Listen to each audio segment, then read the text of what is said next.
కొన్ని ప్రసంగాలు చెప్తున్నప్పుడు ఇది నా కోసమే చెప్తున్నాడు అన్నప్పుడు తీసుకో. కొన్ని ప్రసంగాలు చెప్తున్నప్పుడు నన్నే గద్దిస్తానన్నప్పుడు తీసుకో. కొన్ని మాటలు నేరుగా నీ ముఖం మీద ఏలెట్టి మాట్లాడుతున్నప్పుడు దేవుడు ఈ వక్త ద్వారా నా ముఖం మీద ఏలి పెట్టి మాట్లాడుతున్నప్పుడు నీలో సరి చేసుకోవాలని ఉంటే ఏమన్నా ఉంటే సరి చేసుకో. ఇదేం కాకుండా పర్లేదులే అనుకున్నావో నీ గొయ్యి నువ్వే తోకుంటున్నాను. మళ్ళీ చెప్తా, నీ చావు నువ్వే తెచ్చుకుంటున్నావు. కొన్నిసార్లు చెప్తాడు అబద్ధాలు ఆడొద్దని చెప్తాడు, నీకు అలవాటు ఉందేమో మానే. కొన్నిసార్లు దొంగతనం వద్దని చెప్తాడు, ఆ 10 రూపాయల దగ్గర దొంగ పనులు మాట్లాడుతున్నావేమో మానే. యథార్థత కోల్పోయి బతుకుతున్నావేమో, చీకటి పనులకు అలవాటు పడిపోయేమో. అవి కొన్నిసార్లు ఈ పులిపేట మీద ఏ వక్త అయినా నేరుగా నేను గద్దిస్తున్నప్పుడు ఆ మారు మనసు పొందమని అడుగుతున్నప్పుడు మారిపో, పర్లేదని తిరిగావా అని మళ్ళీ చెప్తున్నాను.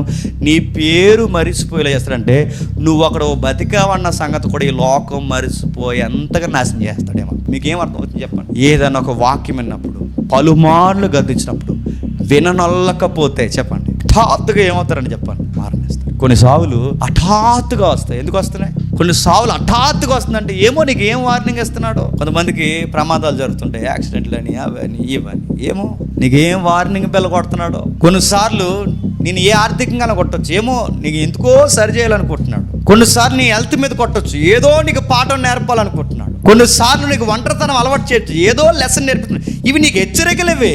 నువ్వు పర్లేదని బలత్కారం చేసి నువ్వు పర్లేదని నువ్వు బలత్కారమైన దుర్మార్గమైన పనులు ఇంకా అలాగే కొనసాగిస్తే ఏమవుతావు? నీ సావుకి కోరుకుని ఎదురెళ్తున్నావు. నువ్వేమనుకుంటున్నావు? పట్నాన్నే వదలని దేవుడు, రాజుల్నే వదలని దేవుడు, సంస్కృతి పేరే మార్చేసిన దేవుడు, నది పక్కన విశాలంగా విస్తరించిన ఆ నదిలోకి ఆ పట్టణాన్ని కలిపేసిన దేవుడు. మనం పట్టణం కన్నా గొప్పలమా?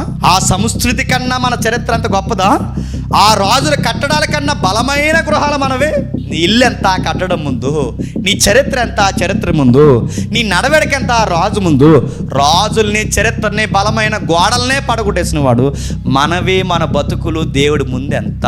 కొన్ని ప్రసంగాలు వింటున్నప్పుడు మీరు సింపుల్గా తీసుకోకండి. చెప్పినప్పుడు దేవుడు ఎందుకో చెప్పాడు, మార్చుకోవాలని మారిపోండి. సంఘానికైనా, వ్యక్తికైనా, సంసారికైనా, నీకైనా, నాకైనా దేవుడు ఒకసారి చెప్తాడు, 2 సార్లు చెప్తాడు. చెప్పినది లోకు తీసుకుని పర్లేదు అనుకున్నావో చెప్పండి, నీకు డెత్ డేట్ కన్ఫర్మ్ చేస్తాడు.